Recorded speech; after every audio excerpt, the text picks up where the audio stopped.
ಉಗ್ರಪ್ಪನವರು leader of the opposition ಆಗಿದ್ರು. ಆಗ ಸಾಲ ಮನ್ನಾ ಮಾಡಿ, ಹಿಂಗೆ ಬರಗಾಲ ಇತ್ತು, ಸಾಲ ಮನ್ನಾ ಮಾಡಿ ಅಂತಂದ್ರೆ ಏನ್ರಿ ಉಗ್ರಪ್ಪನವ್ರೆ, ನಾವೇನೋ ಚುನಾವಣಾ ಸಂದರ್ಭದಲ್ಲಿ ಹೇಳಿದ್ದೋ ಹಾಗಂತೇಳಿ ನೋಟ್ ಪ್ರಿಂಟ್ ಮಾಡೋ ನೋಟ್ ಇಟ್ಕೊಂಡಿದ್ದೀನಿ, ಮಿಷಿನ್ ಇಟ್ಕೊಂಡಿದ್ದೀನಿನ್ರಿ. ₹1 ಮನ್ನಾ ಮಾಡಲಿಲ್ಲ, ಮನ್ನಾ ಮಾಡಲಿಲ್ಲ. ನಾವು ಕೊಟ್ಟ ಮಾತಿನಂತೆ ಉಳಿಸ್ಕೊಂಡಿದ್ದೀವಿ, ಕೊಟ್ಟ ಮಾತನ್ನು ಉಳಿಸ್ಕೊಂಡಿದ್ದೀವಿ. ಮೊನ್ನೆ ಅಧ್ಯಕ್ಷರೇ, ಇವರು ಮಿಸ್ಟರ್ ಅಶೋಕ್ ಅವರು ಪಾಪ ಮಾತಾಡ್ತಾ ಒಂದು ಮಾತನ್ನ ಹೇಳಿದ್ದಾರೆ.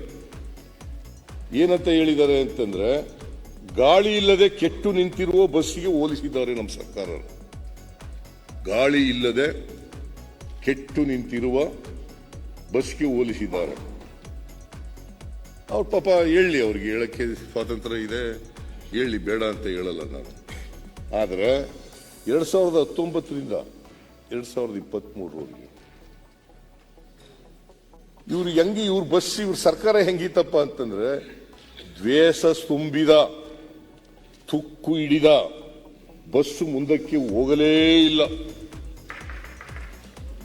ದ್ವೇಷ ತುಂಬಿದ, ತುಕ್ಕು ಹಿಡಿದ ಬಸ್ಸು ಮುಂದಕ್ಕೆ ಹೋಗಲೇ ಇಲ್ಲ.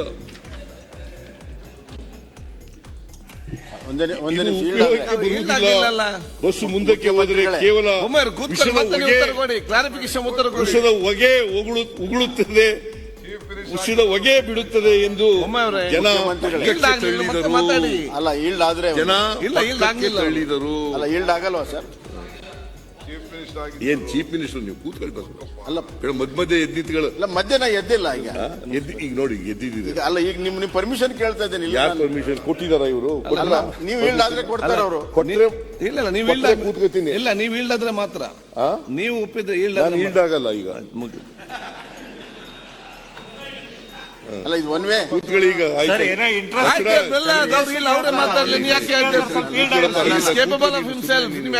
ಅಲ್ಲಲ್ಲ, ಒಂದ್ ನಿಮಿಷ.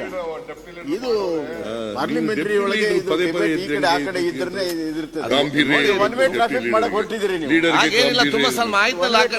ಕೊಟ್ಟಿದ್ರಿ.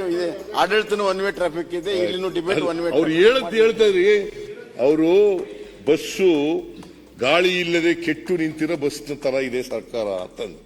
ನಾನೇನು ಹೇಳಿದೆ, ನಿಮ್ಮ ಬಸ್ ಇತ್ತಲ್ಲ ಸರ್ಕಾರ, ನಿಮ್ಮ ಬಸ್ಸು ಅದು ವಿಷನೇ ತುಂಬಿಕೊಂಡು ತುಕ್ಕು ಹಿಡಿದ್ಬಿಟ್ಟು ನಿಂತೋಗ್ಬಿಟ್ಟಿತ್ತು. ಯಾಕಂತಂದ್ರೆ ಓಡಿದ್ರೆ ವಿಷದ ಗಾಳಿ ಬೀಸ್ಬಿಡ್ತದೆ ಅಂತೇಳಿ ಅದು ಹೋಗ್ಲಿಲ್ಲ. ಜನ ನಿಮ್ಮನ್ನ ಪಕ್ಕಕ್ಕೆ ತಳ್ಬಿಟ್ರು.